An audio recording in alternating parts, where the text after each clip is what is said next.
tagumpay ng magulang ay kailangan sa mga batang manonood. GMA News and Public Affairs. Walang kinikilingan, walang pinoprotektahan, walang kasinungalingan, serbisyong totoo lang.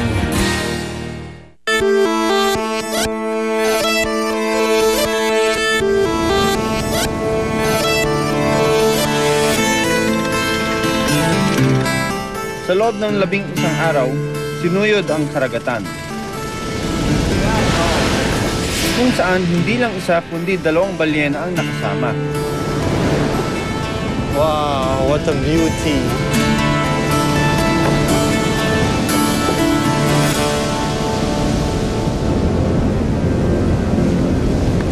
Ayun o, dito. Papalapit, ayun.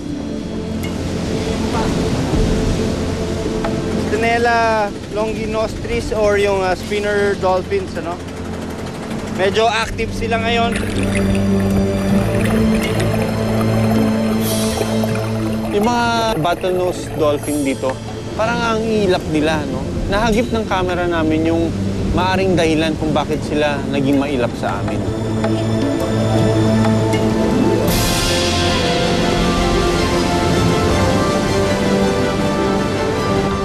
May kakaiba na pangyayari ngayon dahil yung Brodus whale at yung spinner dolphins, nagsama sila.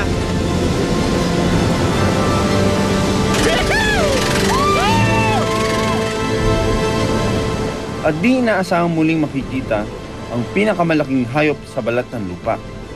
Predictable yung movements niya. Kada surface niya, nagbo-blow siya ng kanyang hangin tapos tumatagal ang mga 5 hanggang 7 surfacing niya bago siya mag-fluke.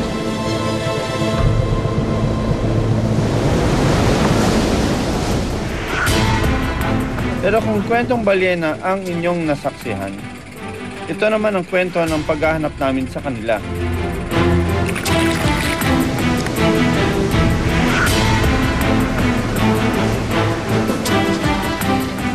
Ito ang kwento namin sa Pamilakan.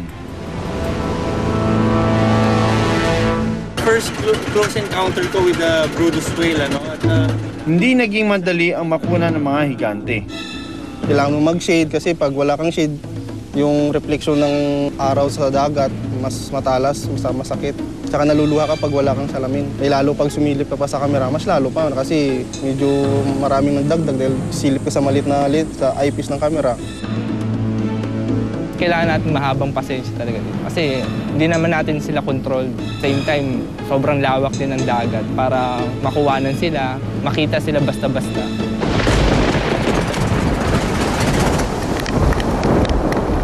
At may pagkakataong kailangan na lang munang sumuko sa pwersa ng kalikasan. unti-unti nung pumatak yung ulan. No? So, ang ginawa namin, parang nag-enjoy lang kami. No? We were enjoying the rough waves.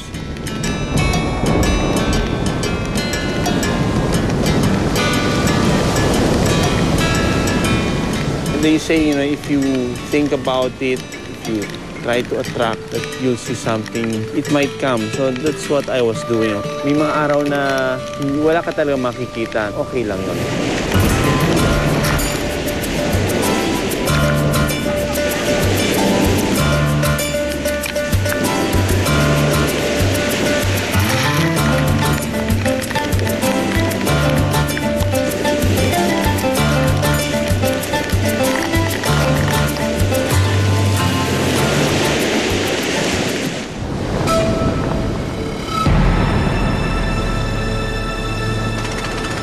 May mga araw na matindi ang hintayin na maghanap ng mga balyena. Nakadalawang tulog na ako, wala pa rin.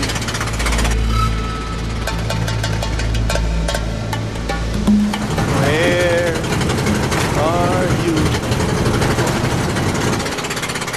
Nakikita 4 na oras na tayong iniikot pero sadyang madalang yung mga magpakita yung mga dolphins at saka whales ngayon. No? Pero nakakawala ng pagod ang makakita ng mga dolphin at balyena na malaya sa karagatan. Yan na. Sabihin mo lang dito. Wow! Wow! Yeah! Yung mga footages namin, mapapamangha kayo kung gaano kaganda yung movements mga whales na ito. We captured it in a slow motion para ma-appreciate nyo. Napakaganda nila makita dito sa wild. Yun yung natural behavior nila. Kung gusto nila magpakita, kung gusto nila magpakitang gilas, makikita mo sila naturally. It's not commanded by a trick.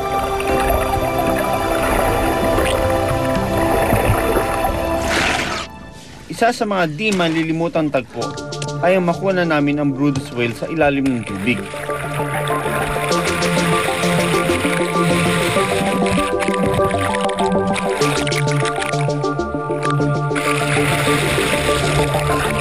Eksakto.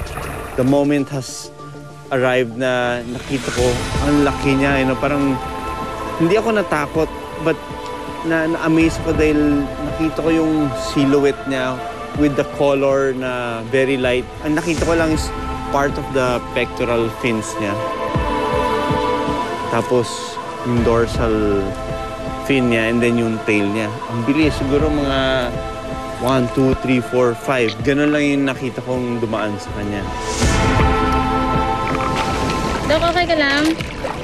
Yep. Tuwing dapit hapon, bukod sa mga balyena, meron pa kaming hinihintay na dambuhala na nagsisilabasan daw tuwing dapit hapon.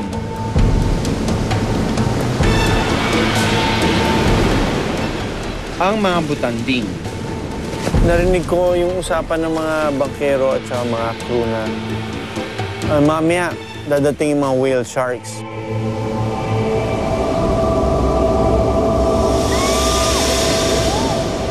And mga ilang minuto pa lang, ito na, no? May nag-splash na sa likod ko. Pagtingin ko, yung tail fin ng whale shark, dumaan siya sa ilalim namin.